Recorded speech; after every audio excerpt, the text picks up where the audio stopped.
Boys, let's get to it. Enjoy the show. Enjoy the show. Enjoy the show. Enjoy the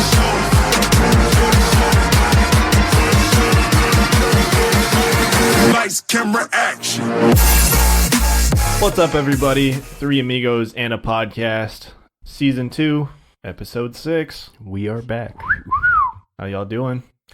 Back at the Casa now. Back at it again with the white vans. It's been back at it again with the white van. It's been what, 3 weeks since we've last recorded here? Definitely. No.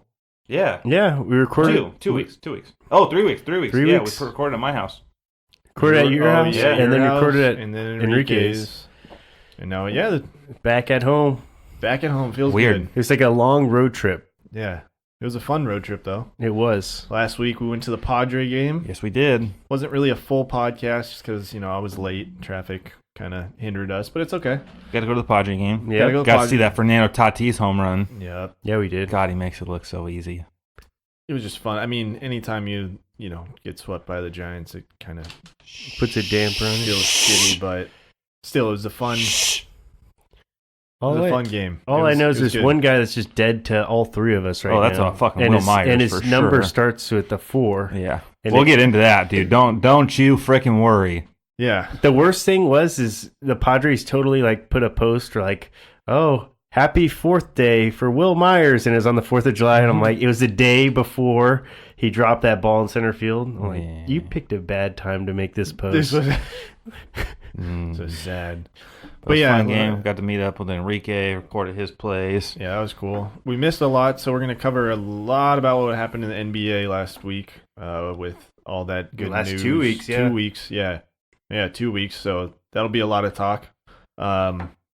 But yeah, how was the 4th? Everything went well? Brandon, I saw you went to the fair. You were talking about that before. Yep, went to the fair. Got your Man, it freaking just went by corn. really quickly. I felt like normally when I'm at the fair, I feel like I have a lot of time to do a bunch of different things while I'm there. Mm-hmm. And it seemed like we saw the monster truck. That's always cool.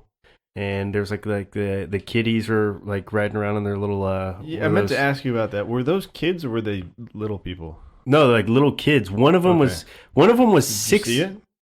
One of they them were was far away and she zoomed in and it kind of looked like... No, this kid was 6 years old, but he looked like he could have been 3. He was really small. He looked like he was 3 foot. Dude, I don't know the difference between a 3-year-old and a 6-year-old. Like a 3-year-old's barely able to walk, and this kid's What? 6 and he's in... No, dude, don't you start walking when you're One. a year, 10 months? I don't know, man. I don't have kids. How am I supposed to know? How old are you when a kid starts... how old does a person start talking? I mean, they start saying words when they're younger. Do you talk before you walk, or do you walk before you talk? Was When you Ryan's walk going to be the before you- first one to find that out, right? Definitely. Oh.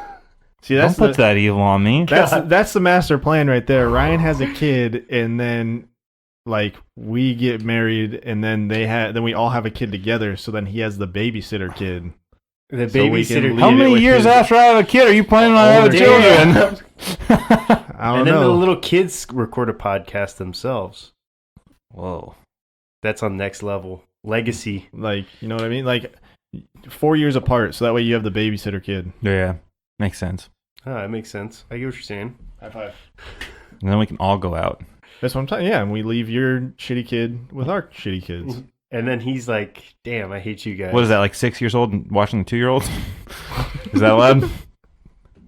I think No? so. Not allowed? No. If anything, now you should be able to leave your kids at a younger age because you have cameras and smart homes and all that kind of shit. Still don't think it works that way. I'm just saying it's more protected now than before. Anyways, we got It's the more- Got the Amcrest less. camera. I can yell at him through it. Hey! yeah, Hands out of the cupboard. exactly. Eating the chocolate.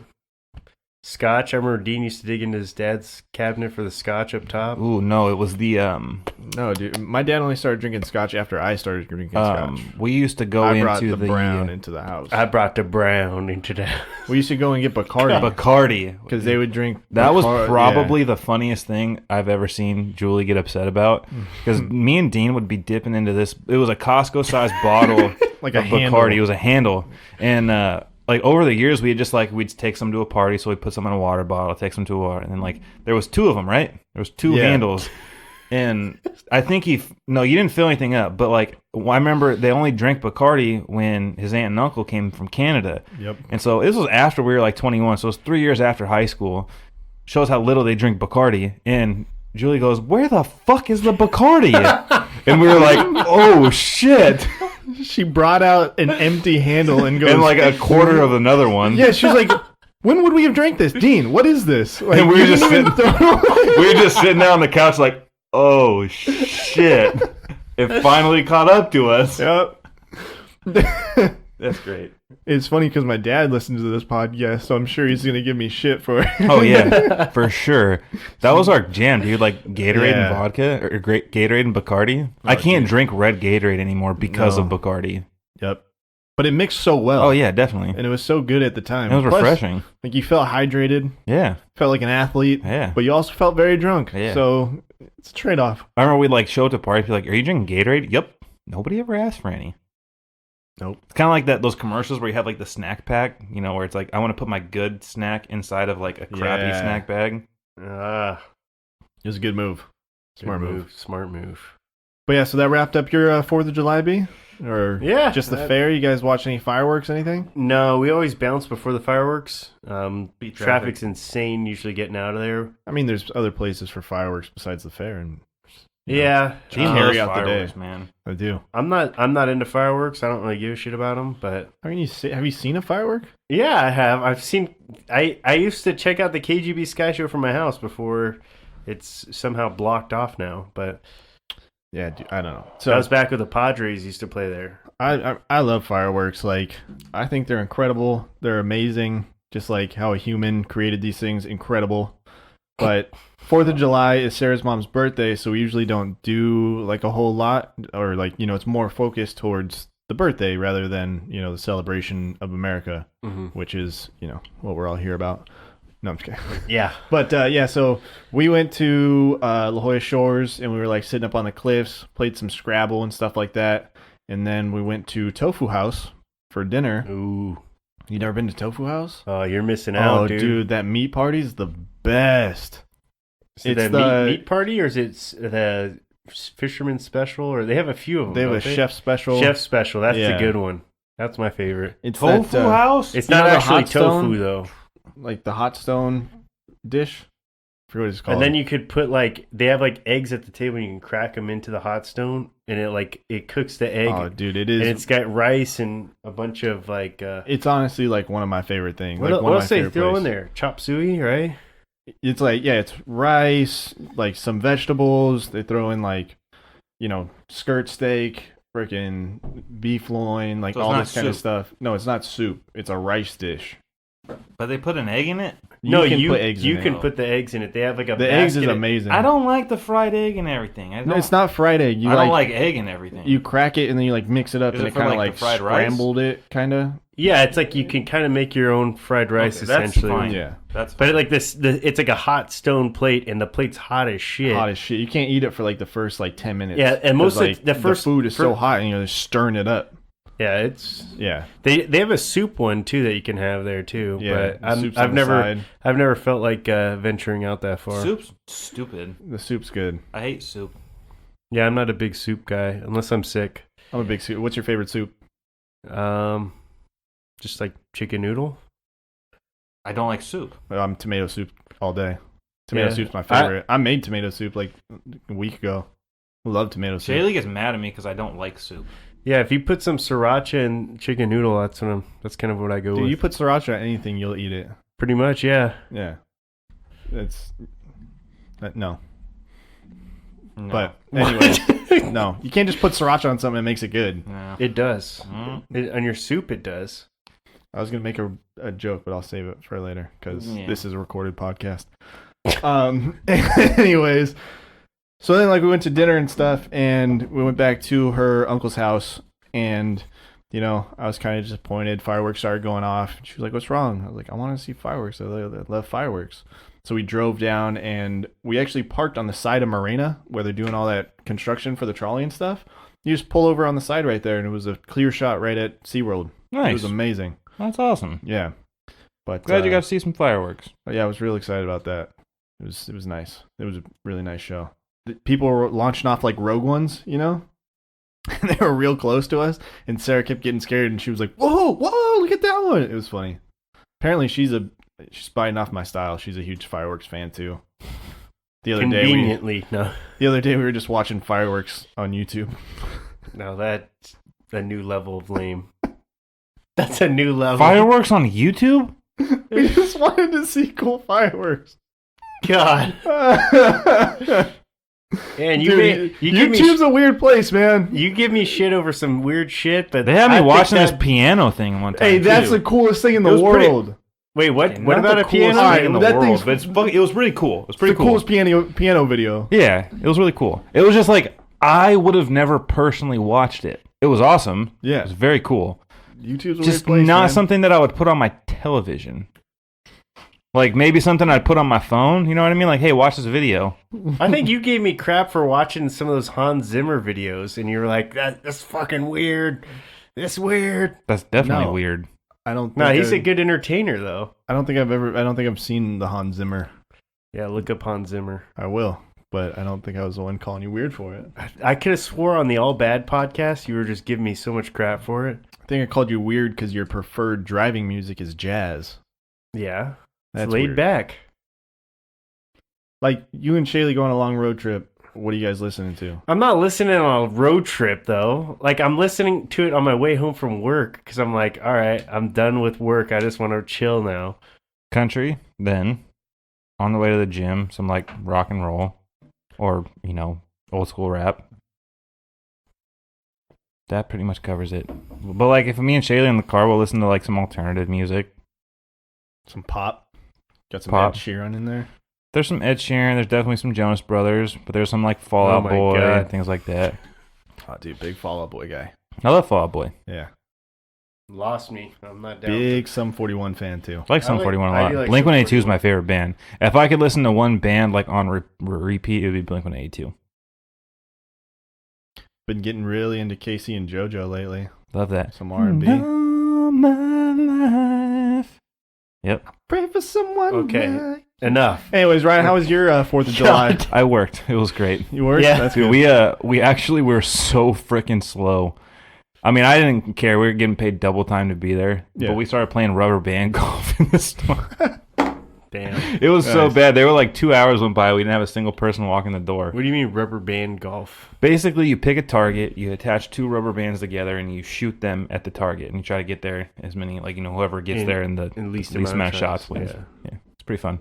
Nice. And then we have I don't know if you guys have ever been into my store before, but there's we have these shelves, and whoever freaking built the building, when they built the shelves, they didn't go all the way to the wall. So it goes here, and there's the shelves, they stop in a corner. So Okay. down there is just this little pocket that goes all the way down to the ground. And so over the years, shit has fallen down there, like boxes of protein bars and things like that. Damn. And so the guy I was working with, Nolan, he's like, ever since he started there, he wanted to go down there and grab some of the stuff. So we were so slow. I was like, dude, just fucking go for it. Just, knock yourself out. So he originally, Expired bars and it, stuff. like 90% of them were. There was one box that wasn't. But it was pretty funny. He's like, at first he thought he was just going to crawl down there and come back up. He's like, that's a lot farther than I thought it was. I probably wouldn't mind expired bar, to be honest, as long as the packaging's still in And good no, shape. they were pretty fermented. You could smell them. They're there was protein cookies. There's this brand called No Cookies. Yeah. And even in we opened the box and I was like, that doesn't smell right. And he opened up one of the individuals and I was like, ugh. This Yeah. gross. It's because a lot of places stopped using circulose, which lasts forever. They started using allulose and stevia and things like that. That gets pretty rancid. Yeah, well. That's Yeah, pretty the gross. nose is a good test to see whether or not it's good. If for it's good or not. Yeah. It's like the whole milk test thing. Nope. Yeah. You always it's got to like- wipe off the top first. Though. It's nose, and then you touch Yeah, it, the milk, and if it's the- kind of gooey. the crust on the milk lid. Yeah, is you always gotta wipe that always off just first. fucking ruins it because I smell it like, oh, Yeah. God. I haven't had real milk in such a long time though. Me either. It's been a while for me. I think everyone stopped drinking milk. I drink lactose-free milk now. Dean Foods, which is the biggest milk supplier in the United Dean, States. Dean drank whole milk till he was 22. That Yeah. company is struggling hard. No, him. I used to drink whole milk. Till seriously, 22 years old. Yeah. I would still drink it for. And then beyond apparently you're 22. not Whole milk? supposed to. Yeah, whole milk. I only drink whole milk my whole life. Yeah, Like not 2%? no whole milk. Whole milk or bust. My mom always would say that. She's like, oh yeah, they like put all like the fake sugar in it and They stuff. definitely right? don't do that. I don't know, dude. The only reason There's drink it more now is- sugar added to 2% milk for sure. Yeah, that's But what. like whole milk is one of the worst things that you can have when you're older. Yeah. Well- Well, loaded with vitamin D. Now I'm paying for it, so. You are. But yeah, That's a nice little 15-minute intro. yeah, it was a good little time. We kind of got derailed a little bit. We always bring it back though. Bring it Bring on it back. back. Bring it. Bring it on back. We We're are a couple different ways on that one. we're experienced podcasters, so we know how to rein it in. You know, Rein it in. We're getting like there in our second the season. opposite of Will Myers reining in that pop up to center field. Oh no! Well, let's just get into some baseball. Yeah, let's just do this. Okay. You want to go Padres first? No, let's go All-Star game you wanna- first. okay. Or All-Star festivities. All-Star festivities. Yeah. 'Cause- So I know the All-Star game was good. Good game. the home run derby was a lot Competitive. of fun to watch. Home run derby was exciting, except for Vladimir Guerrero Jr. had no business being there. He didn't. He Matt hadn't- Chapman had no business being there. I agree with you. I don't think either of those guys deserve It's to a be there. I will freaking popularity contest. I will just say though that with Vlad Guerrero Jr. being in there, it changed. You know what I mean? Like that was the most exciting part of it. You know what It I care? added a little I wow care- factor to it. I care if Vladimir Guerrero Jr. can hit a fucking off-speed pitch. That's what I care about. Yeah. Yeah, I don't care about anything. I Like mean, every year, I feel like the year you guys went and watched Giancarlo Stanton break the record for home runs. Like it's getting bigger and bigger every year. So like this one's gonna be hard to touch. What do you like 96 home runs in the whole round? 92, I think. 92? Or 91. Well, they like 92, they're something. constantly tinkering with like the rules on it and like the setup. It's on fast it. pitch now. It never used to be fast pitch. Yeah. Or like it's- not quick pitch. Sorry. Yeah, quick quick pitch.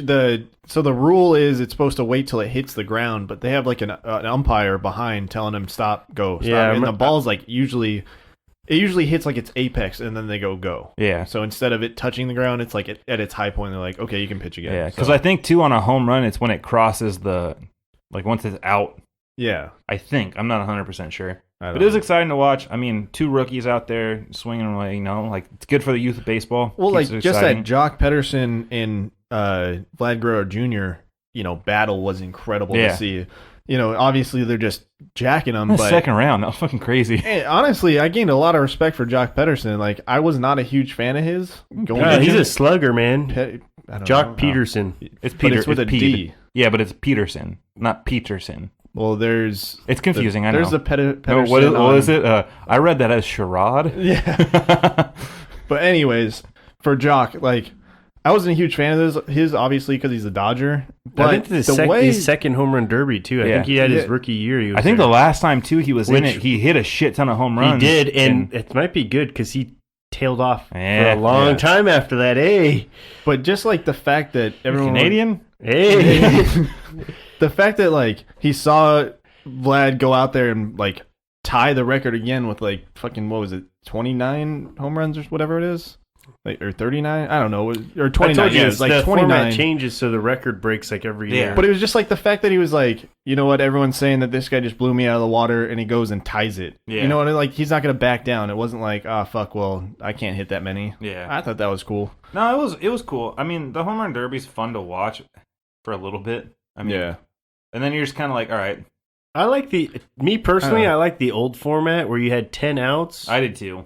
And because I felt like that was a standard format, it's not as much pressure on the pitcher. That honestly, I stopped paying attention ever since they changed it from that. Because before, it's like obviously you're wearing out these guys who are hitting because they're trying to swing for the fence. But on it also every it's single too much ball. pressure on the pitcher. Like I watched Matt Chapman up there, and he had it was like he His found out cut. 24 hours before. I think it was his dad throwing to him. Yeah, yeah. and like His his dad, dad was yeah. fucking all over the place. Well, even Pete Alonso is his cousin Yeah, Yeah. that was thrown to him. You know what I mean? It's like it's not, these guys aren't professional BP. There's throwers. certain They're like, things you you know, don't tinker with, and I think that's it's especially on like a festivity. and I think type thing. too, like you don't see the NBA messing with a 3-point contest or anything like that either. yeah, you know? I liked the 10 outs. I liked the set, like the structure. well, and just like a couple like little practice swings in between, like you go at your own pace, and you're trying to hit the ball out of the ballpark. Yeah. I mean, it was to me, it was a little more exciting. And then they had like, the last out was like the Century 21 ball, where I was like, if this goes out, it's $50,000 the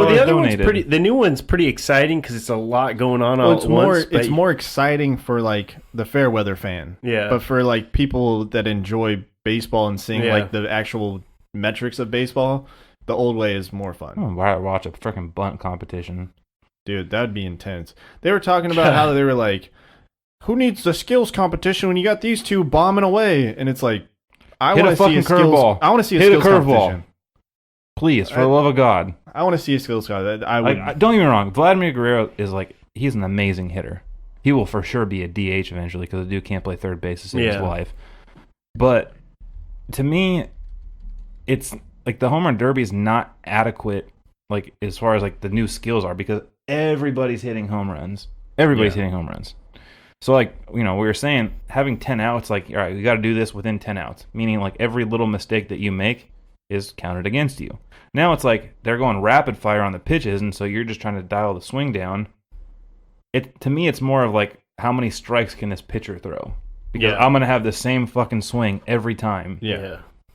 I don't know. I thought Acuna Jr., that dude put on a show too. Yeah. I mean, obviously he didn't win it, but He's pretty like, flashy too. Yeah, he's a good player. Like if you watched the home run derby and you saw him, it was like his first 4 strokes or his like first 4 home runs were all like pulled down the He right. was hitting them all over the place too. Yeah, he was like, but he went in like batting practice. Like he went 4 down the line, And then 4 straight, 4 yep. center, and then 4 to the the I did opposite notice field. that too. That's kind of But funny. he like went in the progression, and he was the only one that did that. And I was like, dude, this is so cool. He went like, with the pitch. That Yeah. I mean, that was like impressive to me about it. Yeah, I thought Pete Alonso did that too. I mean, that dude's strong as hell. His forearms are freaking like Pete Alonso's Popeyes, man. It garbage. was ridiculous. Well, you know what's good about that is our boy Tatis is going to win Rookie of the Year. Yeah. that's what I'm because talking about. Pete Alonso is going to fall off in the second half.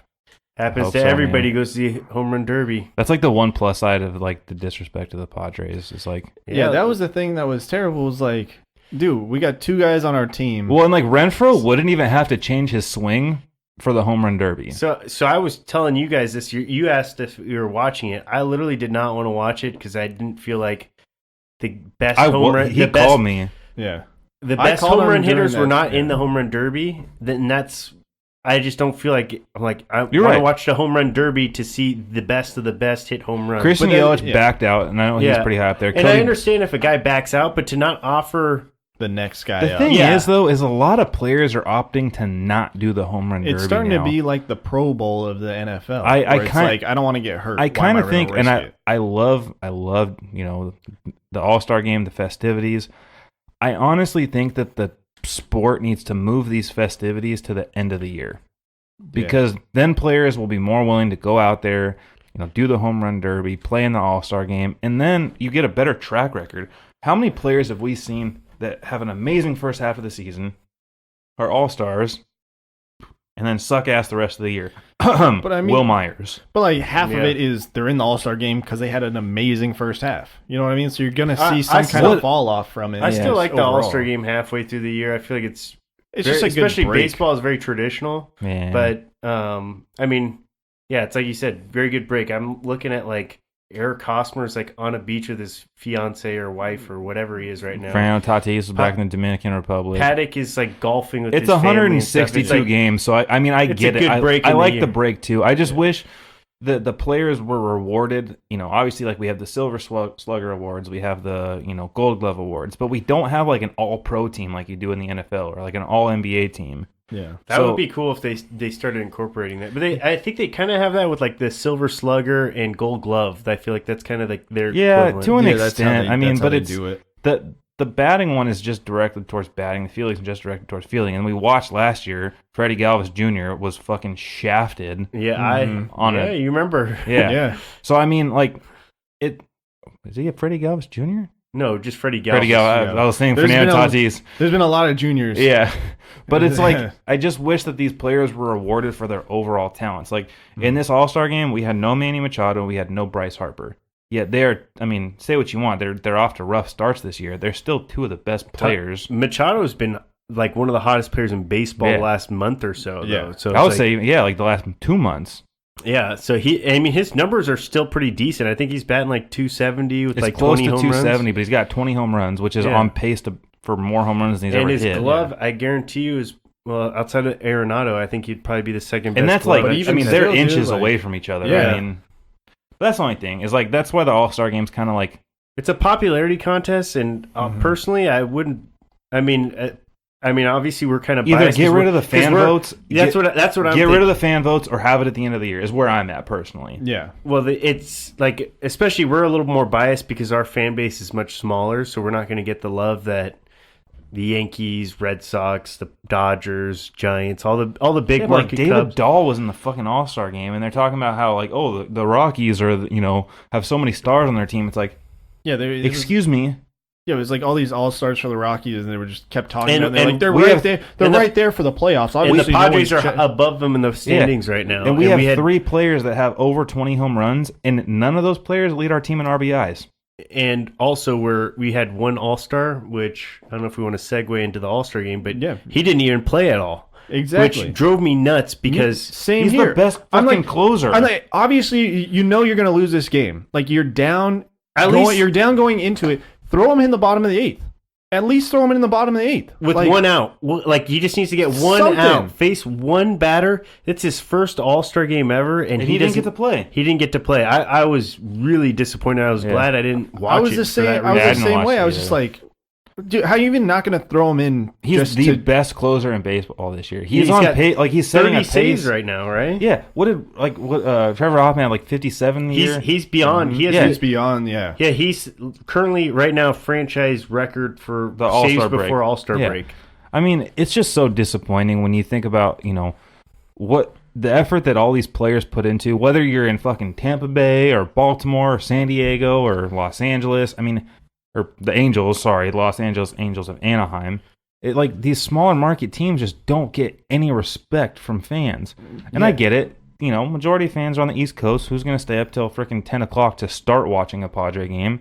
But No, But that even you're still, it's like people are you going to vote for expect- their own team But too. you just expect like big media to give your team some love. Like Yeah. I don't know about you guys, but I definitely thought with Machado coming to San Diego, we'd be seeing a lot more talk about the Padres. Obviously, they haven't been like one of the top teams in baseball, They're but they've been one relevant, of the but they're most not- yeah. exciting teams. You know what I Yeah, mean? One of the yeah. most surprising teams, but yeah, absolutely. it's just consistently no love and just disrespect, and it's just It sucks. it's terrible. Hopefully, they can start building through this success that they've been having.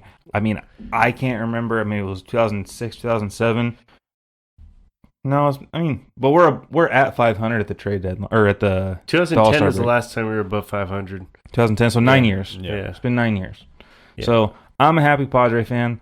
I'm happy that all these players didn't have the chaos of All-Star weekend. They all got to go home and refresh with their families. Like you said, play golf, go to the beach. Yeah. Hey, we have something to be really proud of, though. We have what ESPN is saying the most exciting player in the game right now. Yeah. And Yeah. Mike Trout's agreeing. Yeah.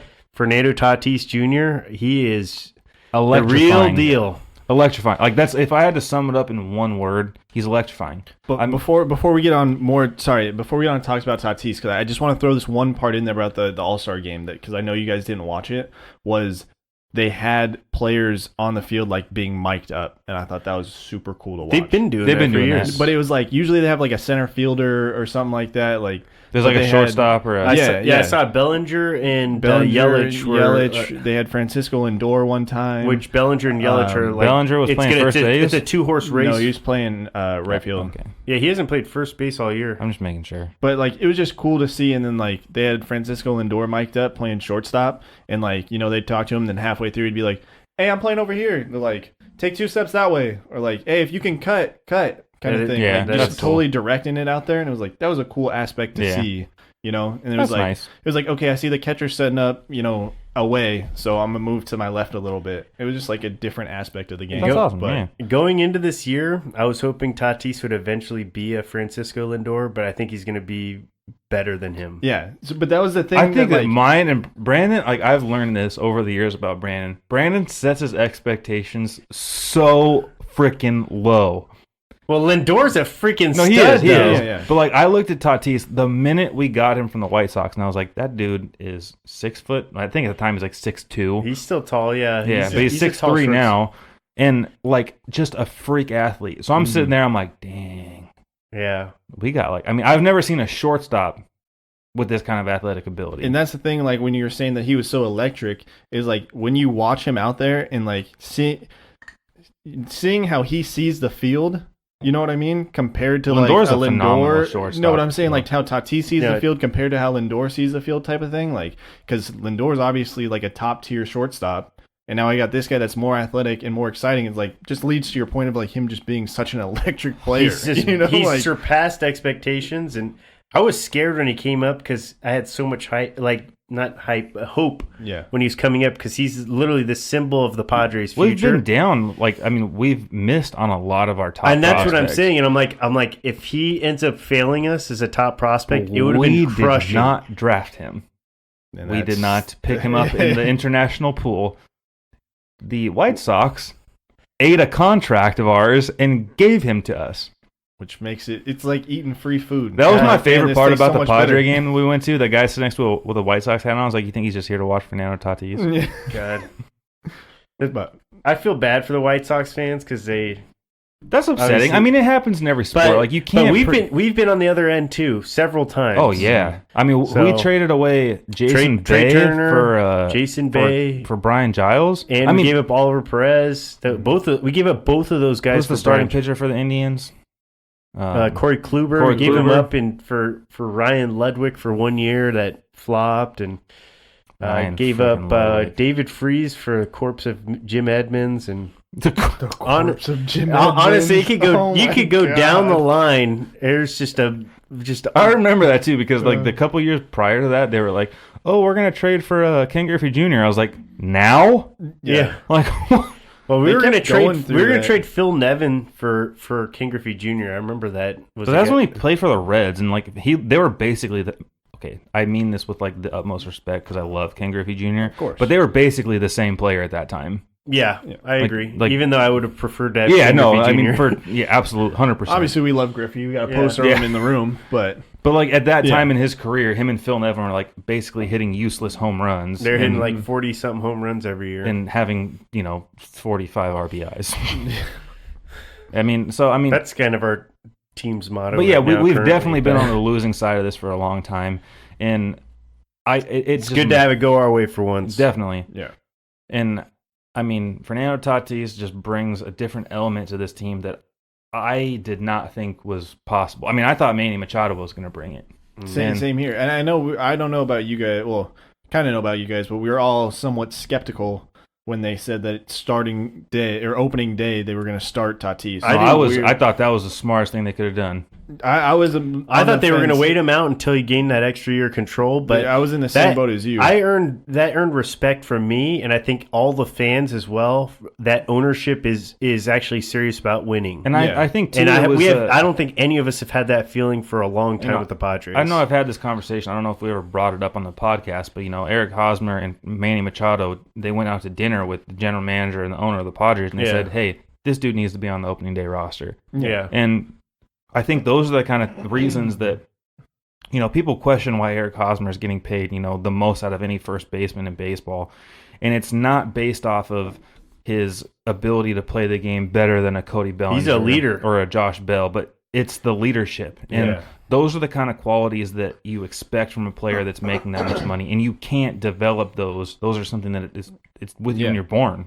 You're a leader or you're not. exactly. And Eric Hosmer and Manny Machado basically said, "Look, like you have, paid us to be the face of your franchise for the foreseeable future, and so we're telling you that in order for us to start on the right track, we need this guy.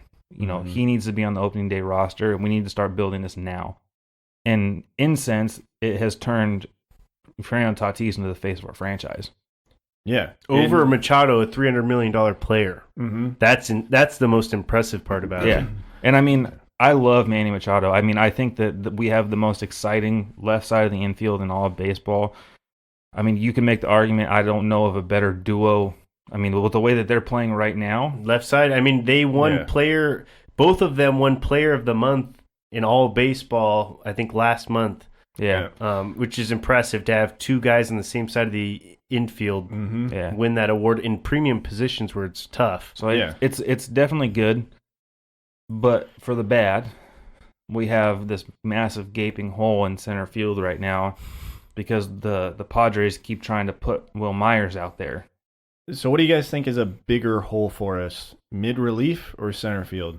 I think center field.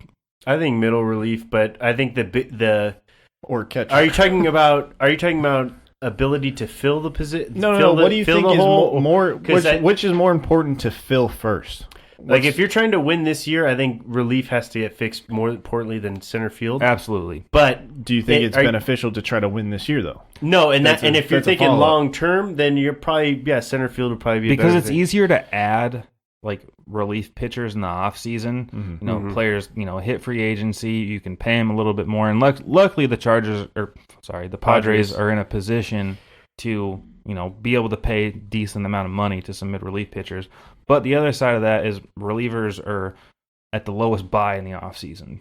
So in the middle of the year, towards the trade deadline, people are going out of their freaking mind trying to get mid-relief pitchers or closing pitchers. We saw it last year with Brad Hand and who was the other guy? Stammen?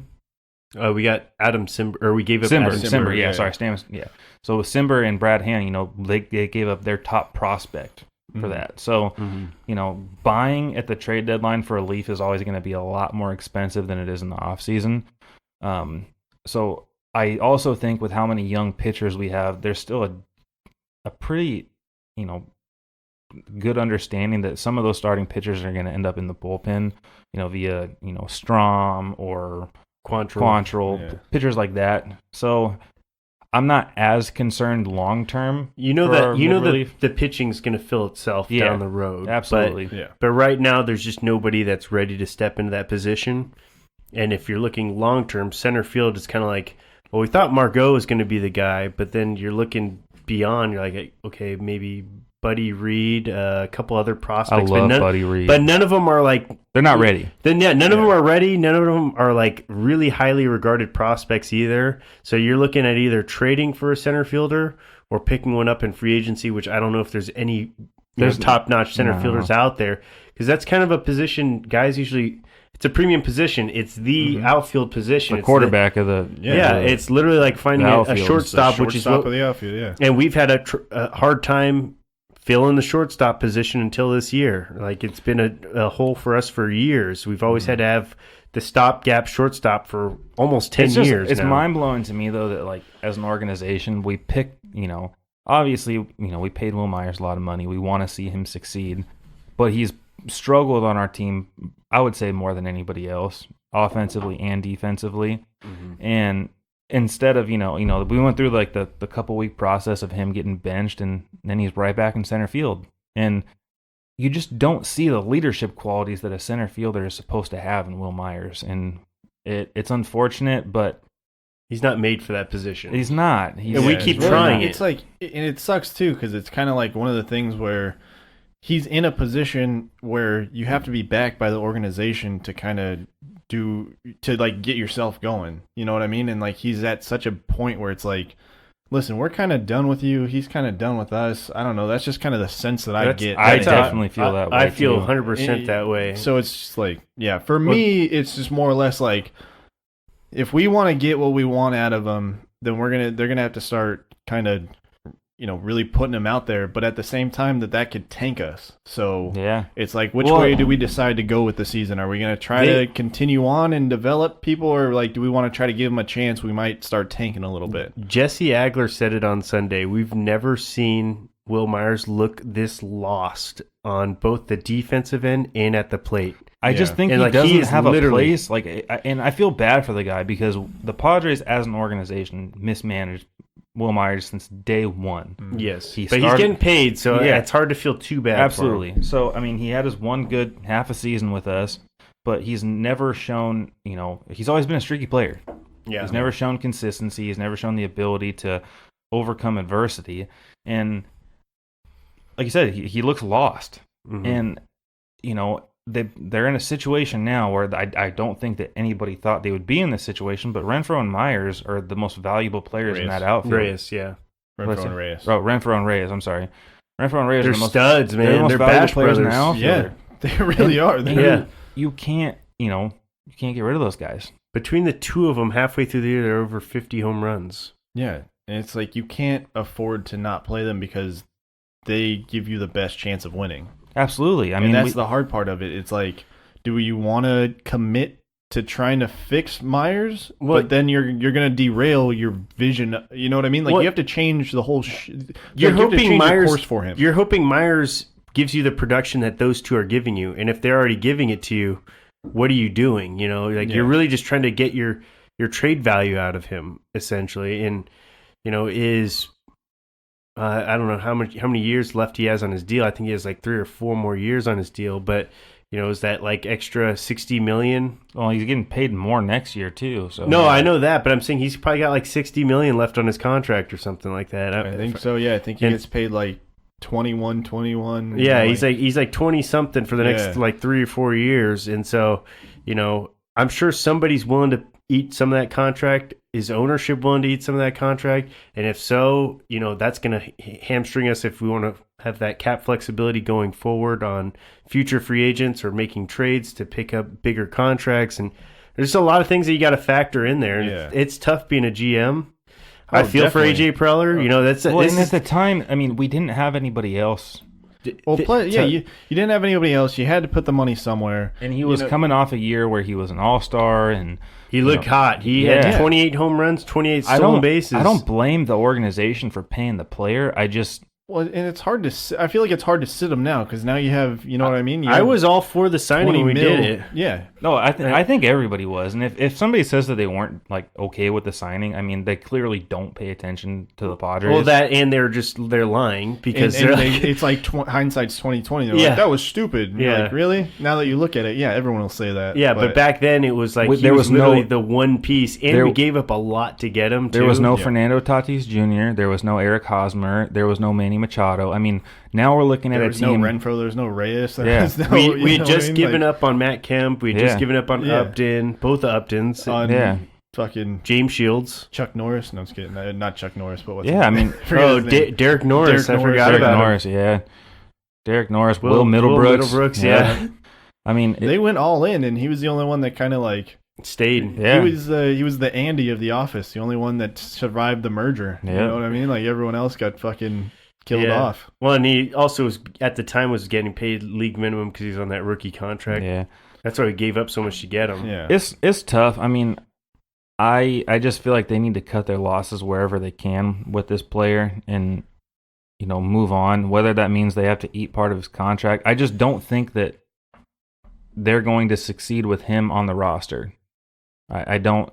I mean, not from a potential playoff team or the goal of winning a Well, World Series. I mean, think you continue to have him on your roster, you feel inclined to fit him into your roster. absolutely, and I think that's where they're he's at. worse off trying to be fit in instead of played where he should be Do played. you think he's just trying to use up, like, I'm talking about Preller here. Yeah. Do you think he's trying to use up some more of those years off that contract before you can deal him and take his hit on the loss and hope that somebody's more willing to deal for him? I think that's where he's sitting at right now because, he's thinking how we're all thinking.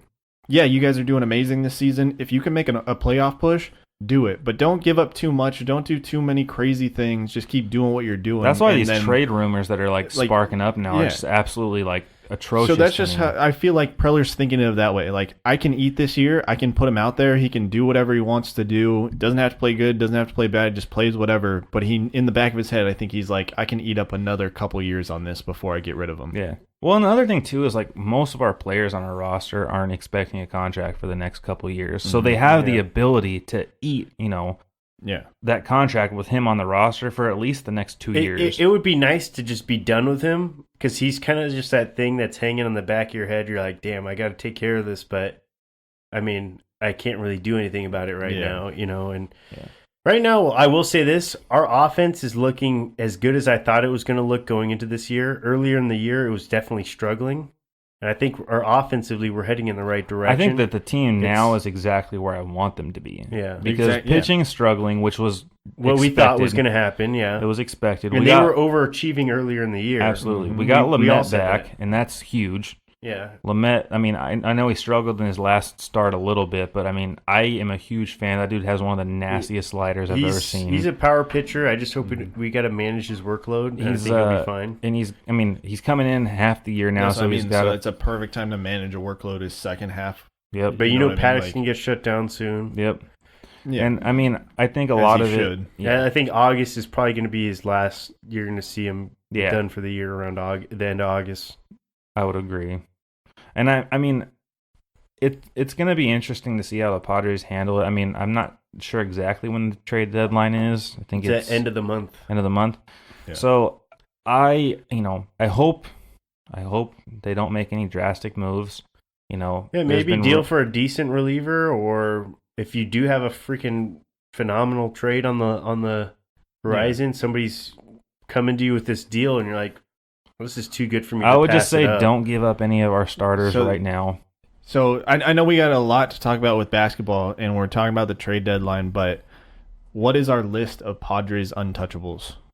Okay, well we have the obvious ones, which are Tatis, Hosmer, and Machado. Well, they can't deal two of those for sure. They have Yeah. no trade clauses. But Yeah. yeah, Tatis is for Okay, sure Tatis hands is off. on there. Paddock's hands off. Hands off. Gore. Nope. Yes, Yeah. I really don't want to deal much of our any of our top prospects. So anything like below. I'd be okay with any of the starting pitchers that aren't Mackenzie Gore. And I mean, and depending on the Patino? return. I think And Patino. Patino's gonna. Yeah, they I- showed out too. I And- like Patino a lot, but I'm Yeah. just saying if I had to pick, Gore. I mean, it also it depends on the haul. If we're talking about moving for a player like a Syndergaard, which I know Brandon's not like hot on, but if we can package a Patino and maybe I hate Don't to say say either- Renfro. No, I Don't- hate to say either of these names, but a Margot or a Hedges, which I don't think that they're going to ask for They that won't little. do that. They want No. way more than that. And that's what I'm saying. But if there was an idea to get a good starting pitcher for those two guys, I would absolutely take it. But Mackenzie Gore, Fernando Tatis, at this point, I would probably say you can't touch Fran Mill or Renfro. That was a good 8 guys untouchables. There's a lot, honestly. You think that's a lot for untouchables? No, I mean honestly, I would say Mejia. Mejia's untouchable. I don't know. I feel like if Mejia Mejia has If turned Mejia it was- around so much. If he was packaged with something else and it filled another position of need, I would be willing to do that trade, as well as with Hedges I agree. and Urias. I mean, I want him on the team, but if Garcia's played well. if there was a position a trade to unload Urias for a major league ready, second baseman, center fielder, or Starting a catcher pitcher. who can hit and catch well. Mm-hmm. I mean, I wouldn't be opposed to that. Obviously, you'd have to be packaged with something, but still, I'd put Urias not on the trade block, but I would listen to. you're passively listening Yeah. to offers But for him, but Mejia- you're not putting him out there like, hey, who wants Urias? We're trying to unload him. I'd say Mejia's a no because ever since he came off the injured list, he has been freaking lights out. I don't know. I'd entertain offers for Mejia. for Mejia. Yeah, he's got Again, upside. He's and batting. people see- He's been batting close to 300, which is Again, though, at the trade deadline, if I'm the Padres, I'm not really putting up for sale signs. Yeah, No, and I'm that's, not- that's where I'm at too. yeah. know what I I'm mean? definitely I'm not, not selling gonna anybody. Passively I'll on the market. Yeah, I'll entertain offers. I'll listen to things, but I'm not gonna. You really gotta. I'd be put more. something juicy I'd be on more my plate. opening. I would be more open to listening for an offer on Mejia because of Hedges, but the fact that Mejia's defensive ability's gotten better is, a reason for me to be like, nah, a pass. There was one guy on our list or on your guys' list that you missed, and I thought was an interesting admission was Kirby Yates. Trey Wingender. No, I'm just kidding. Yeah, obviously Kirby Yates. Kirby Yates. I mean, I like Kirby. there's one situation where I would give up But Kirby Yates. I would give up Kirby for the right pieces coming back. there's It's literally to fix any of those positions that we had mentioned. It's either catcher, second base, center fielder, or actually that's really it. Or one of our starters. I or wouldn't something. trade Kirby Yates to fill any of those positions. But there is one circumstance I would be willing to trade Kirby Yates What is it? if a team is willing to eat Will Myers' contract. That's literally the only circumstance. It sucks. And it's an unfortunate, circumstance. And watch, I would Kirby consider it, but it'd be tough for me, man. I'm not saying the Padres eat any of. I'm talking about if yeah. Kirby Yates and Will Myers went to a team and they ate all of Will Both Myers' of them. contract. They just took on his full contract. Yeah, That's literally the only circumstance that I'm trading. and the only Kirby team I Yates. can think of that would be willing maybe is the Indians. Yeah. Yeah, and I mean, that's a far off because I can't imagine a team eating Will Myers' entire contract. Yeah. But I mean, as far as filling, I think a contending team with a unlimited bankroll would consider or a starting pitcher. That's it. I'm seeing a Yankees. They love their relievers. They can afford to eat a Will Myers contract. Yeah, but they wouldn't need Kirby Yates. No, they have a freaking stacked bullpen. They are stacked, but I'm saying a team similar. So the Red Sox. Yeah, a team that's got a big. They got Dodgers, big wallets. The Dodgers got big wallets. Yeah, Dodgers would be I a perfect freaking example. guarantee you the Padres aren't trading him to the Dodgers. Yeah, no. And I know that if Why, AJ 'cause Preller ever called the Red Sox, they'd hang up on him. Yeah, well, The Astros. they should could use it. pick up the phone because they've scored on some trades recently with us. But yeah, But yeah, okay. Well, trade deadline's coming up. It's always an exciting time. I always talking trade deadline coming down to the wire. It's the 1 year with the Padres. I'm like, don't do anything. yeah, just passively on the market. If a great offer comes your way, pick up the phone, answer it, see what And it's that's the like. thing. I I'm definitely think there's going to be so many overpayments, kind of how in the NBA there's been a lot of overpayments for certain people this year because there's not a lot on the market and everybody needs pitching. Yeah. Well, and that's the thing is Well, it's because everybody's hitting home runs like crazy. Yeah, but Yeah. everybody needs bullpen. Everybody needs that mid relief, and people will pay up the wazoo we talked for it. we talked about it. That's the thing Relief is, pitching's I heard the ERAs Padres way were off the calling about Syndergaard, and I'm like, can you imagine what they're asking for in that hall? If I would click, Yeah. no way. I feel like he I don't really think so. is hell bent on him because he was interested in him in the off season too, and there's obviously some smoke there because this is the second time that he's gone after him or he's been interested in him. I mean, I feel like a lot of these GMs do their due diligence, and then no, it gets he over-examined. He definitely does. I will never question AJ Preller's work ethic because that dude looks like he spends day and night studying ways to fix this roster and make it better. That's how we freakishly ended up with Manny Machado. So I mean, Yeah. gotta definitely trust. He him in that looks sense. every time I see him, I'm like, dude, this dude looks like he hasn't slept in 3 days. That's true. It's true. Well, all right, let's transition it. Let's do some NBA. That's Brandon, right. Take it away. Do your thing. And so massive moves. The entire landscape of the NBA has changed for the better. I know we've been talking balance. I think Ryan brought it up maybe last week or maybe 2 weeks ago in our podcast about how it's been, or maybe it was off air. I don't even remember. I even said it today. but it's been since 2009. Yeah, it's been it might even be before that. You could even probably go back to the big three with the Celtics. You could. I mean, you could go back to 2005 if you want to. You can go back for a while, but there's been super teams, and now, I mean, I think you're definitely looking at potential mini super teams, but it's really mostly duos now, as opposed to a big three or anything. Big four. But started off with a bang. They moved the free agent signing up from, I think it was originally at 7 or 9 or something like that. Now it's at 4. So now there's guys announcing they're signing beforehand, and you know how there's a tampering policy where you're not allowed to talk to these free agents before that certain time, but yet somehow all these teams have agreements in place and everything ahead of time. But that's a different subject. But Kevin Durant, obviously he's a big name on the market. He's going to the Brooklyn Nets along with Kyrie Irving, DeAndre Jordan. I mean, they got a number of big guys going there. I know that team is pretty deep right now. But I mean, they're not going to be deep next year. They're going to be deep in the future. Because I mean, they're KD, already deep though. But they had. Are you saying contending for championship deep? Is that what you're talking about? Yeah, no. Because I mean, I saw everyone was like, "Oh, KD, Kyrie matching up, blah blah." It's like, well, that's not this season. DeAndre Jordan, they got Jared Allen. 2021. Yeah, it's going to be some time because you forget though they were a really good team last year. They took Sixers to 6.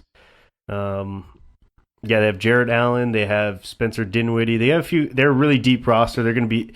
They're literally. Their their bench is probably going to be as good as some starting lineups in the East. The Nets are going to be good. Plus, I feel like players keep coming back from these injuries faster and faster. But That one's tough. I don't see him playing next year. They're not going to be. I don't think they're making the Eastern Conference Finals or anything like that. And I think that's what you're going after. And I think there's a lot of hype that the team is probably one of the deepest in the NBA, and certainly on paper they look like that. Kyrie Irving's stock has dropped ever since he stopped playing with LeBron, and there's no doubt in that.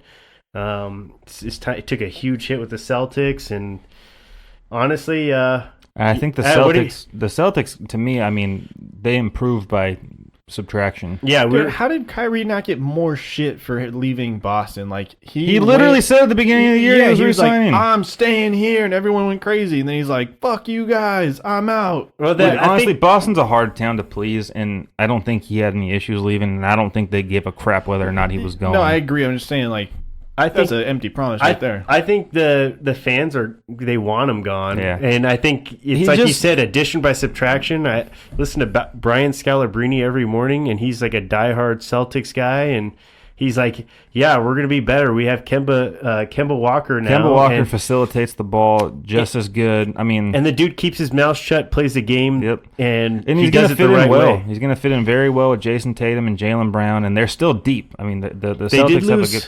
They did lose Al Horford, which is a big loss. I think they're going to be missing that, and I still think we were looking at where they were at a year ago. I think I would have definitely had them higher than where they're at now. And we just talk about, like, there's a lot of deals that happen. Obviously, the Warriors made a massive exchange with the Nets in order to facilitate this free agency. They turned it into a trade. Yes, they ended up getting D'Angelo Russell, which will help them while Klay Thompson recovers from his ACL tear. And then they can flip him. So Al Horford goes to the 76ers. So they basically have, to me, it looks like 3 power forwards on that roster. I know Joel Embiid plays the 5, and Horford plays the 4, and Simmons plays the 1, technically. Yeah. But I'm like, looking at this freaking roster, I'm like, you got none of these fuckers that can shoot. I think the Sixers are going to be really good. I have them representing the East this year in the finals, but they got to get through my Heat first.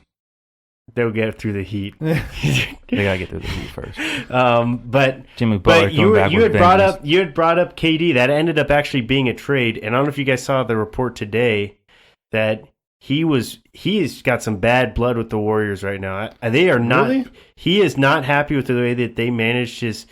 It's just based on. I heard that they were going to retire his number and but that's what the Warriors are saying. But he doesn't like them. It's a two-way road. KD's a very sensitive individual.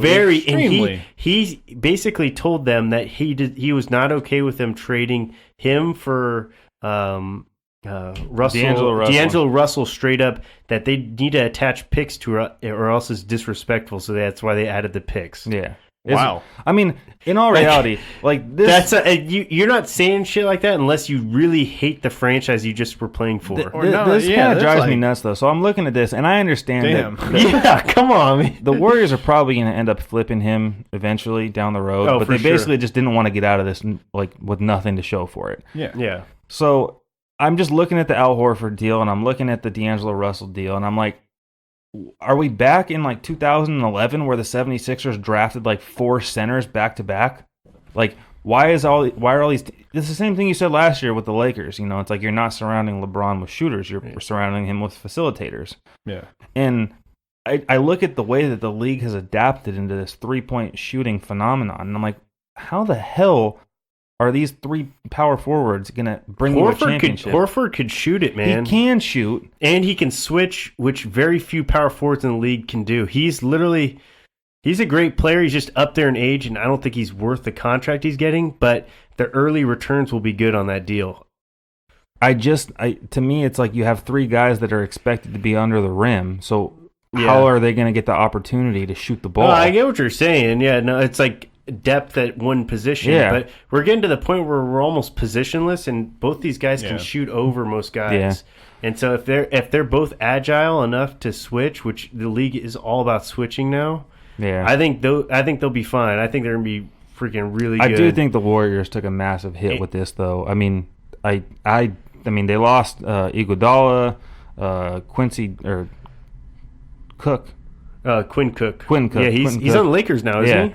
Yeah. I mean, dude, to me, the Warriors are not a top 5 team in the West next year. No, I put both LA teams over them. I put LA. I mean, the unfortunately, Pacific Division's gonna be tough. We did Even the shitty Suns are gonna be decent next year. yeah, I think. even with I mean, we didn't write it on the notes today because it just happened before the podcast. Westbrook going to the Rockets. I mean, I don't see that team winning a championship, but Harden and Westbrook put up good numbers in the regular season. They'll win regular season games. That's what I'm saying. Like, I don't see them as a top 5 team in the West anymore. And OKC's going down. They're not going to be a playoff team next year for sure. They're going all rebuild. But let's see.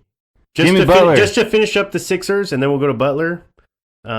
Josh Richardson, which was involved in that Butler trade, he's also a great shooter, a phenomenal shooter. Josh Richardson, he's my guy. Yeah, and he's gone. And then Tobias Harris, they re-upped him. He got his payday. I'm happy for him because the dude has busted his ass. Former Clipper. Happy to see him get his payday. Which that guy just seems like a really nice guy. It just they didn't interviewed him at the ESPY Awards or whatever. Yeah, they're like, so who do you think is gonna be the powerhouse? And he's like, as a former Clipper, I love that organization. I think Clippers. It was that's cool for him to say. Like, I really do think that the 76ers handled this well. I think Tobias Harris fits into that system better than Butler does. He's a fantastic off-ball player, he's a total team player. Yeah. Honestly, he's a little. He does what you ask him to do. He's overpaid for certainly. I don't know if I wouldn't give him a max contract, which is one of the reasons why the Clippers traded him. Yeah.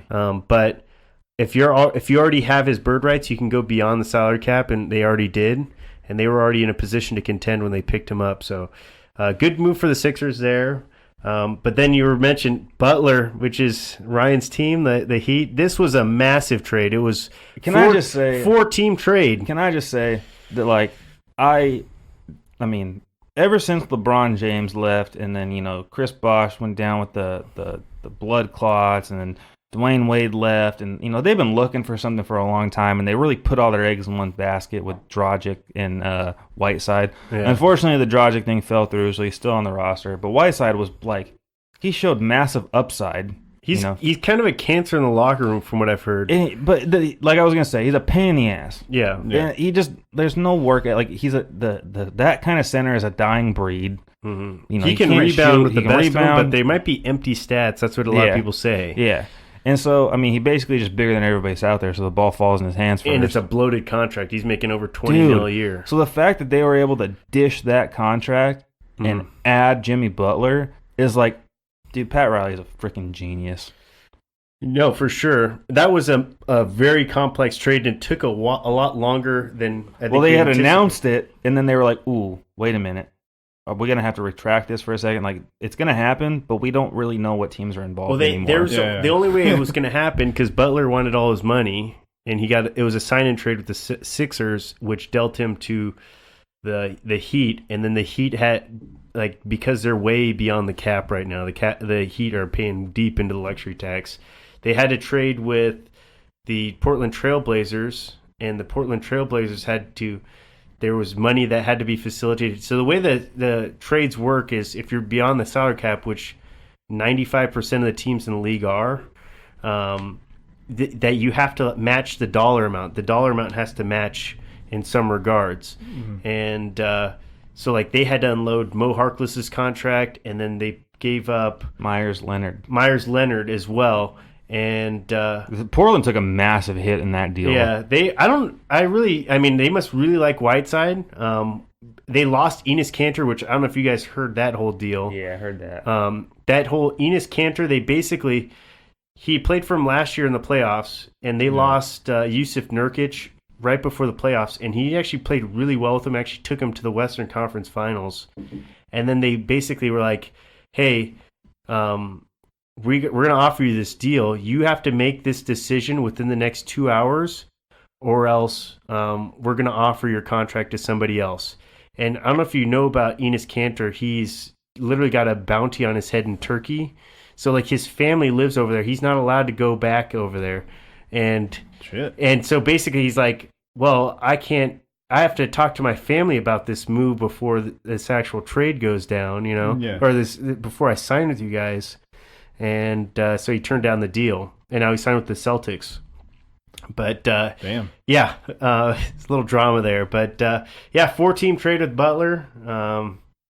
I think everyone's pretty happy on that trade. I know my Clippers got a first-round pick and Mo Harkless out of that deal. So we had, obviously, just kind of recapping. We had Thompson re-signing with the Warriors. Westbrook, ends up going to the Rockets. Thompson, we knew it was going to happen. Butler going to the Heat. Kemba going to the Celtics. Kyrie and KD going to the Nets. And Jordan. That brings us into the final topic of basketball. Yeah. The big which one. was, what the hell happened in Los Angeles? God, there was some big moves going So, down there. Tell me, Kawhi Leonard basically runs the Lakers now, right? Like, you might as well stamp GM next to his freaking name because Kawhi Leonard? Kawhi Leonard, On the Lakers? You mean the Celtics?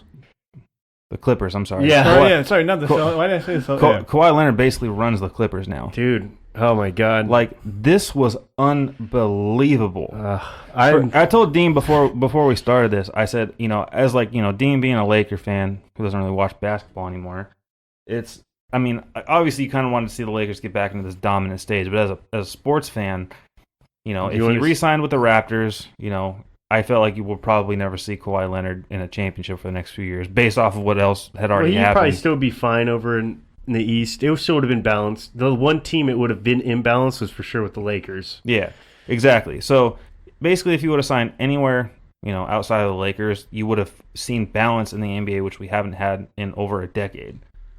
So he signs with the Clippers as a contingency that they have to go out and get Paul George. Well, this is the part that sucks is Butler was one of the guys I was going to sign with the Clippers, but I think Kawhi at the time of the start of free agency was still on the fence as to whether or not he was going to come back to the Raptors. And which I understand, he just won a championship with them. There's a lot of questions, emotions that you're feeling. You just have basically an entire country begging for you to re-sign with them. There's just a lot of emotions that got to be running through you, and that's got to be tough for any guy. I have a bold statement about this, though. I don't think that Kawhi ever planned on signing with the Lakers. Yeah, there was a lot of people saying that. I think that he leveraged this deal in order for them to get Paul George. Could be. Yeah, we'll jump right into that trade. First off, God, when you guys all texted me, and I literally, my phone was blowing up because everybody was texting me. I saw they got Paul George, and I was like, ooh. Yeah. I didn't see what they gave us. So I was like, damn, that's exciting. They got Paul George and Kawhi. But honestly, Paul George's value is at like an all-time high right now. He just signed a massive contract last year, so he's under contract for a 2+1 right now, which means a player option for that third year. And he finished third place in the MVP voting, so he's literally playing the top of his game right now. And the Thunder knew it. Obviously, with the frustrations that their organization has had over the last few years, struggling and getting bounced in the first round several times, obviously it would look like it was time for a reset, and for that team to be over the luxury tax that many years in a row, they're paying an arm and a leg to just be a disappointing franchise, which is tough, especially when your owner's breathing down your neck. Sam Presti's a great GM, one of the best in the game, and he saw this as a time to take advantage of a few teams that were interested. I know the Raptors were interested parties in dealing for both Paul George and Russell Westbrook, and they also leveraged that with the Clippers because the Clippers wanted Paul George because they knew Kawhi wanted a running mate. And yeah, man, we gave up my favorite player, Shai Gilgeous-Alexander. You've heard me bring his name up several times. Yeah. I'm like, literally, it's like watching your kid leave or something. I don't know. He's like, you watch him, he is everything. He's going to be as good as Paul George. I'm not even kidding. The dude has got a 7-foot wingspan as a point guard. Rookie point guard led his team to the playoffs. I mean, there's very few teams or players can say that they did that. Yeah. Actually, he's the only. It's a real talent. Like, he's the only rookie that did that last year, and obviously he's not going to. He was second team all rookie, but the dude is literally going to be a star in this league, and it's sad that we had to give him up I'm in gonna this say you're deal. talking about a player that doesn't play for the Clippers anymore, man. I'll still be rooting for him. The dude is a stud. Yeah, he's good. Yeah. I was really sad when I saw the trade. I was like, damn. So who is the best team in Los Angeles? Oh, it's pretty much. I would say it's even, man. It's whoever's healthy at the end of the year. I think is going to win it. No, who's the best team right now? I mean, it's even, man. Like you're looking. I don't know. I feel like you look at like the matchups on the floor, and it's got to be the Lakers. Yeah, I unfortunately agree with Dean, and it's not because I think that Kawhi, being able to shut LeBron down, that you can't surpass that. There's nobody else in the league that can do that, but Kawhi can. Yeah. Paul George, he's incredible. Same thing though. He's like those. We literally have 3 all NBA defensive first team players on our starting But the team. Lakers have 2 of the top 5 players in basketball, but they also went out. They got Danny Green, who can shoot. No, they're stacked too. They got Avery Bradley. They got Rajon Rondo. Bradley they got the Boogie bum. Cousins. God, I hated him on the Clippers last year. That dude sucks ass. Avery Bradley? Yeah, he does. He fucking sucks. He'll play good with LeBron. Well, You can hopefully he bet does. your ass Plays that he good. can. Hopefully he does, man, because that dude sucked ass for the Clippers last year. You're going to see like a reincarnation of him with the Celtics. That dude shot 25% from 3 and like 30 or 40% from the field and shot like 75% from the free throw line. Like he was a huge liability on the court the entire year. He drove me nuts. I was so happy when we traded him. You'll see him playing lights Yeah. out this year. Well, hopefully he does That's the thing, man. for you guys, or for your sake. I mean, trust me. Like nobody wants to see the Clippers succeed at this table. Well, obviously more than you, and then me second. But I just like, and this is obviously when we're just looking at rosters. When the year starts and everything starts picking up, like you said, injuries and all that kind of stuff playing as a factor. But if I'm looking at these rosters down the board, I think that the Lakers handled this offseason perfectly. Yeah, they did. I know that my biggest concern was that they go out and sign Kawhi Leonard. One of these guys goes down, that you Their no longer depth is have a chance. gone. Yeah, they don't have any. There's nothing left. That was the only thing that I was like, if they signed him. So that But flexibility that they had to not sign Kawhi Leonard allowed them to go out and get a shit ton of depth. good and Boogie Cousins. Yeah, they and they actually handled did it it right this year. They handled it well. Unlike last And year. I feel like a lot of people's concern is that, these players, obviously coming into a new team, but you have 3 of those players that have all played together on previous teams. So there's already, camaraderie built in there. You have Danny Green, who basically can't Cousins, miss Davis, man. Yeah. Good to see And him then back Rajon together. Rondo in that mix as well. I forgot Rondo's Yeah. on that team too. Rondo. So, I mean, like, there's already chemistry built into that team. And then the fact that LeBron James brings out the best in everybody that he surrounds. So, it's tough for me to bet against that roster. But, I mean, the West is crowded. And the West will continue to be crowded, especially now that you see that both these teams are sitting at the top as well, it looks like. They're both stacked, man. And you can't sleep on the Warriors. I know I just said I don't see them being a top 5 team, but you can't sleep on them. I Steph Curry see isn't it. both of these teams knocking them off now. But like you look at that, I mean, mind you, the Warriors never had to go up against any teams like this to get to the point that they were at. But that's still And the they're team aging. that broke, the record for most wins in the season without Kevin Durant. Yeah, but they lost Sean Livingston, Andre Iguodala, Kevin Durant, and Klay Thompson. I'm not saying that the Warriors are going to win. I'm saying you can't sleep on them. Yeah. Yeah, can't no, sleep on the Warriors. they'll still win some games big Yeah. time, and they'll be a playoff team, and they'll probably be, if I'm putting them somewhere, at like 5 in the seeding. Yeah. So I mean, it's going to be a very interesting season in the NBA. I honestly, I cannot tell you the This will be last a time I great was year. excited to watch the NBA because, It like was you said, super team after across the super board. team for a while. Yeah, it's fantastic. There's Yeah. competitive balance. You could literally pick either of the LA teams, and you wouldn't be wrong. Yeah. And No, that's absolutely. truly how I And feel. I think with the Clippers, I mean, and just so I'm not showing any bias, just Dean's team over here. With the Clippers, to me, I said it last year. I said they go out and get Kawhi Leonard. Like this is a championship team. Yeah, They and have they the added depth. Paul George they have, too. They go out and they have Paul Still George. have Lou Williams. Still got Montrezl Harrell. We Absolutely. still have There's a Landry Shamet. shit ton of depth there. Yeah. The thing with the Clippers organization is that they have ties to San Diego, so I don't trust them when they God. get into the playoffs. And I There's mean, truth there. but it sucks. But we've never seen the Clippers deep into a playoff run.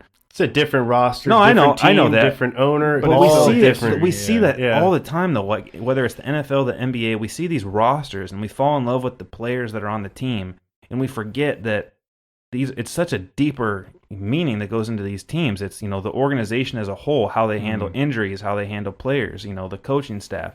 And Doc Rivers, I would say arguably the best coach in the NBA, but we haven't seen it from the Clippers yet.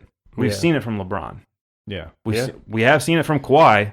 So to me, it's going to be like, all right, is the aging, possible best player to ever play the game, does he still have it in the tank? Versus Kawhi, the guy that just, carried this freaking team in Toronto to their first championship. So I think this is going to be the most exciting game. It's going to be good. And this is I think this is probably like a really cool thought is both teams in the Western Conference Finals, all 7 games at Staples Center. Yeah. Yeah. That's Wouldn't it. that be freaking That'd something? be crazy. That would be insane. Can we get a goddamn team here in San Diego, guys? Like, I come would on. love to have them back That'd here. be crazy. Be like on the phone, like, hey, we'll blow up the sports arena if you guys come back. Yeah.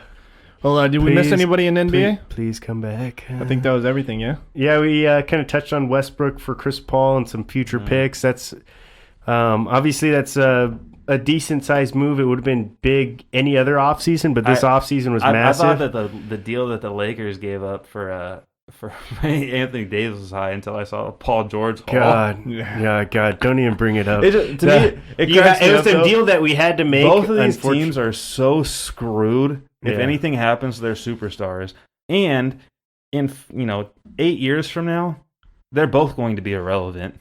Well, Like you gave up Clippers your will whole be- future. Clippers will be decent just because only 3 of those picks were our actual picks. Yeah. 2 of those were your Miami Heat picks that Shut were up. picked up. Fuck So, you. but they're also way down the line. The crazy part is they're literally trading like 8. What? I'm sorry, I'm counting rings over here. How many do you have? Hey, easy. 8th graders. We're trading literally 8th graders because these picks are like 2026. Like that's so far down the line. I was like, where are you going with this? But some massive moves. And do you guys see that Marcus Morris is the last one? Then we'll touch it up. But the Spurs, he had that agreement in place with the Spurs. I saw something about that, Dude, but I didn't. the disrespect, man. So I guess the Knicks. We all know the Knicks struck out in free agency really hard. They signed Julius Randle. And yeah, we didn't even bring up any of the Knicks really at all. But the Knicks are basically, this offseason was a colossal fail. Dude, they didn't get are they Zion. making his jersey They didn't yet? get any of the free agents that they wanted. Dude, poor Knicks fans. But anyway, Poor so New I York guess fans, Marcus Morris saw that the Knicks were desperate and they have like $15 million in cap space that they could spend. So they offered him $15 million over 1 year. And he already had like a verbal agreement with the Spurs for two for 20, and he's like, all right, fuck it, I'll take a free $15 million next year, and play for a team that's gonna suck. They're gonna be so bad. They're gonna be really bad. They're gonna be bad for the foreseeable future. Yeah. I look at almost every team out east finishing ahead of them. I probably think I like RJ Barrett too, and I just feel bad for the guy. yeah. I mean, Yeah. I don't know. I'm not entirely sure he's going to be a star in this league, but he's a good consolation prize for Zion Williams, though. It's like, hey, you almost got him. But You were in the Duke field. I honestly feel like RJ Barrett could be better than Zion Williams. I'm not that high on him. I think I'm not Zion's that high on Zion. I think Zion's but- going to be a stud, but I think Ja Morant is the guy. Okay, I look at Zion Williams the same way I looked at Blake Griffin. Stud, yeah, he's physically gifted. He's probably going to develop the rest of his game down the road, but just he's going not, to have like- injuries. Going to be a problem in his career. I think. Exactly. Like they literally to me are like they're the same athlete. They're freak athletes. They're great ball players, but like I mean, injuries play into that factor, and the inability to shoot the freaking ball. I mean, Zion has shown better signs of shooting than Blake Griffin did, but I mean, Yeah, Blake Griffin was like a 40% guy from the free they throw keep line. comparing him to LeBron James, and I'm like, LeBron runs like a 4.3 40. Like, yeah, well, the dude could play tight end in the NFL right now. They're just They're just looking for something. Yeah, the media's just got to need the build. hype. Yeah, the media's got to hype somebody up just because obviously it attracts viewers, listeners, and everybody gets excited. And I mean, there's a lot to be excited about if you're a Pelicans fan going forward. Yeah. Well, all right. Well, NBA, NHL, they kind of go hand in hand. They've been mirroring each other since the playoffs. Pelicans suck. Sorry, I needed to get that out. But yeah, NHL, a lot of moves were made. I won't go through all of them. I kind of wrote up a lot of them. But first off, I want to start off with this news story that came out. This Finnish player, what's his name? Alexander Barkov. He was back home in Finland. And he was trying to pass a car, was going 50 in a 25-mile-an-hour zone, got pulled over for a speeding ticket. So in Finland, they base speeding tickets off of your income. So it's like a portion of your income. Do you guys want to take a guess at what his speeding ticket was? $100,000. 1 million. 120,000 euros, which is close to like $100,000. Yeah! Can you believe that? Like, could you imagine paying a speeding ticket No. for that much money? No, yeah. No. God. All because That's a like, mortgage. he's like contesting it, and he's saying like, That's more than more. Oh, I mean, Yeah. here, yes. Yeah. but it was like he was trying to say like, oh, the car in front of me is going slow. I was trying to pass it, and he gets pulled over. Stopped at a stop sign, at least, like after the fact. But still, it was just like, dude, that much money? That's bullshit. But in the what is it? Off-season moves or whatever. The Stars signed Joe Pavelski, who was with the San Jose Sharks. He was the guy that I showed you guys that gnarly hit. He got knocked out. Then the hometown guy, Corey Perry, he used to play for the Ducks. Or actually, he played for the Gulls and then went to the Ducks, and now he's over there at the Stars. Not a huge Stars fan, but I like these moves. The Canucks made a couple moves. They got Jordie Benn from the Stars. Not a huge Jordie Benn fan, obviously, just because he was with the Stars, and the Stars are garbage. But they signed forward Mark Ferland. And his name's Jordie. Yeah, what kind of name is that? Can't trust you. Yeah, you can't trust a Jordie. But this forward Mike Ferland, they got him from Carolina, and this guy, I'm a huge fan of his, so that'll be good. Bolster up that roster a little bit. Then the big one was Bobo, Andre Bobrovsky. He gets traded to the Panthers. Obviously, the Carolina Panthers? Carolina Panthers. Oh. But they don't need two goalies over there in St. Louis, so I thought that was a good move for them. And then Sebastian Aho, he got a offer letter from his old team, the Carolina Hurricane, and it was matched. So basically how that works is if he's a non-restricted free agent, he's a restricted free agent, they can match his contract. Yeah, so they put that out there and they matched it, so I thought that was pretty cool for him. And then PK Suban gets traded over to the New Jersey Devils, and the Devils got the first-round pick with Jack Hughes, so that's, two big forwards going on that line. But yeah, I mean, the one big guy that's on the block this year or on free agency is Panarin. He's kind of he plays the wing, but last year it was Tavares. This year it's Panarin. I think he's going to go to the Rangers. Tavares is on the block too, right? No, that was last year. You're going to put him on the block, though. I'm going to put him on the block. You guys are in rebuild again. He's not on my team. He's on the... well, he's on the block again. I'm Tampa putting Bay Lightning. him on there. Put him on the block. Chop him off. But yeah, we'll see where Panarin goes. He's going to be kind of the one guy that you look out for. So it'll be kind of interesting to see. But yeah, that's kind of all I got for hockey. Anybody that's still listening and wants hockey news, there you go. There you go. I have the stat of the day this week. Last week was the first time we didn't do a stat of the day. Oh, I got a stat of the day too. Do you? Yeah. You want to go first?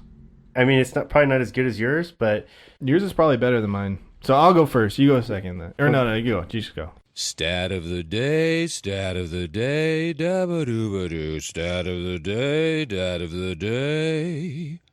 Here comes that what? Stat of the day. Bop. Hurry up, I gotta pee. All right, for stat of the day, mine's NBA related.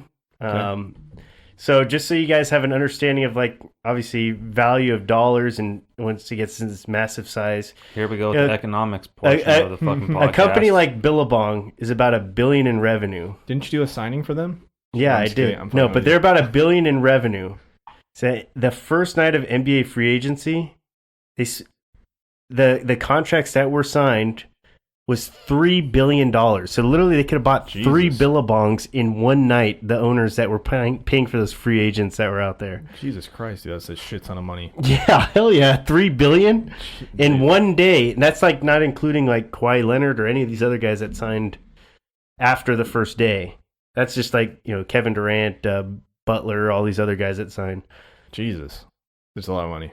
Hell yeah, it is in one day. Well, my stat of the day is baseball related. So I was talking to Ryan yesterday, and I got it wrong. It was in the Atlantic League. They did the first robo umpires. Oh yeah, I saw that. And game went on without a hitch. There wasn't any controversial calls, anything like that. But there's only been 2 umpires in the history of baseball that have called multiple no-hitters. Is he one of them? No, Oh. but Well, How would a robo? They just launched the did. How robo. would he- I don't know where you're going with this. I just thought it was interesting that it was like, you know, twice, like multiple umpire or 2 umpires have called multiple no hitters. Like that's kind of interesting. It's like, what's their strike Are you talking zone? about like home plate umpires? I'm Yeah. guessing, right? Yeah, Not like, home plate umpire, not not just like- like field umpire. yeah. Well, that's not really calling. I'm not gonna. I mean, Joe West is like one of the names I could think of off the top of It's, my head, and Angel Hernandez. Brian Rudge and Drew Cable or Cobble. But I just thought it was interesting that like those That's just a guys- rare thing, Yeah, you know? it's like, what are the chances that you're gonna call 2 no hitters? I don't know. Ask the robot. Are you for or against? Against. I don't care. How do you not care? I That didn't- takes away a catcher in Austin general. Hedges basically is useless if we have a robot. Like if you have umpire. that, so if you have a robot umpire, right? You don't really need a catcher. It's just fair. So do you just it's have fair like both- 2? Is it like 2 DHs at that point? It's fair both ways, and that's what I care. Like that would be cool about it, but at the same time, it's like it does defeat the human element of it, and you know maybe the Padres might have a win in the World Series Oh, since my '98. Oh my god. I knew that was coming. I do. knew it was When coming. you said it to me yesterday, I knew it was coming. I was about to quote Brandon on that one. I knew it was coming. Shouldn't even said it. No. Yeah, I did it literally just for you guys because I knew that's what you wanted to hear. Well, thank you for that. Yeah. Thanks, Brandon. Well, everyone, we are the 3 Amigos and a podcast. You can find us under 3A anywhere you listen to podcasts. Recommend us to somebody if you're feeling nice. You know, do something good for the little guys, I guess. But we will be back next week for episode 7. Later. See ya. Later.